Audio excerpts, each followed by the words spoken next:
नमस्कार, मी विनोद Joshi, RMC news नेटवर्कतर्फे आज आपण आहोत काशीमीरा येथे, जिथे नॅशनल हायवेवरती सूर्या प्रकल्पाच्या पाण्याचं पाईपलाईन टाकायचं काम चालू आहे। 1 ते 1.5 महिन्यापूर्वीच हे काम सुरू झालेलं आहे। त्यापूर्वी हा पूर्ण रस्त्याचं सिमेंट काँक्रिटीकरण केलं गेलं होतं। जवळपास 1 ते 1.5 करोड रुपये खर्च करून हा रस्ता बनवण्यात आला होता।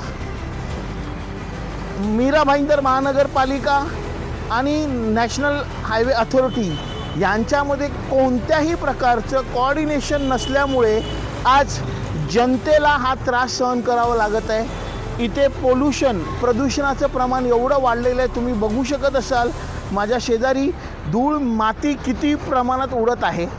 तसेच जे जनतेचे कर रूपी 1 ते 1.5 करोड रुपये जमा केले होते ते ह्या कामासाठी वापरले गेलेत आणि ते पूर्णतः फुकट गेलेले आहेत, वाया गेलेले आहेत। या सर्वांसाठी जबाबदार कोण?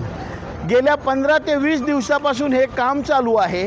त्याचा जबाब घेण्यासाठी किंवा हे काम लवकरात लवकर संपवण्यासाठी 2 आमदार आहेत। त्यापैकी एकही आमदार नरेंद्र मेहता किंवा प्रताप सरनाईक इथे आले नाहीत। ते त्यांच्या वैयक्तिक वादविवादामध्येच अडकलेले आहेत।